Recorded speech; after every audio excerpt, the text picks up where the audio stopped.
Gusto mo ba na siya ay matataranta at mababalisa sa kakaisip sa'yo pagkatapos mong gawin ang ritual na ito? Lalong-lalo na ikaw ay binaliwala na niya at nararamdaman mo na wala ka ng halaga sa kanya. Kaya ngayon, gawin mo itong ritual na ibabahagi ko upang siya ay matataranta at mababalisa sa kakaisip sa'yo, at isa itong paraan para maging okay at maayos kayong dalawa ng partner mo. Lalong-lalo na kung kayong dalawa ay nagkamalabuan na talaga sa isa't isa. Basta gawin itong ritual sa mabuti at hilingin ng buong puso. Pwede mo ito gawin sa kahit na anong araw o oras na gusto mo. Ang gagawin mo lamang, umupo ka saglit, maghanap ka ng tahimik na lugar.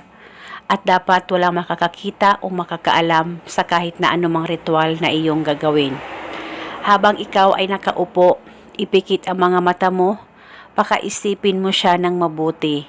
Mag-focus at mag-concentrate ka, at dapat siya lamang ang magiging laman ng iyong isipan habang ginagawa mo ang ritual na ito. At pagkatapos ay tawagin mo lamang ang kanyang pangalan at apelido ng 7 beses. At wala na po kayong kailangan pang ibulong o banggitin na spell. Basta tawagin mo lamang ang kanyang pangalan at apelido ng paulit-ulit hanggang matapos mong tawagin ito ng 7 beses. At paniguradong ngayon mismo matatamaan siya pagkatapos mong gawin ang ritual na ito. At paniguradong siya ay matataranta at mababalisa sa kakaisip sa'yo. At isa itong paraan para magkaayos kayong dalawa ng partner mo.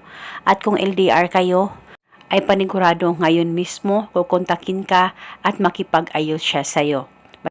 Basta tiwala lang, sabayan ng taimtim na dasal at huwag mawalan ng pag-asa. At magiging okay ang lahat para sa inyong dalawa ng mahal mo.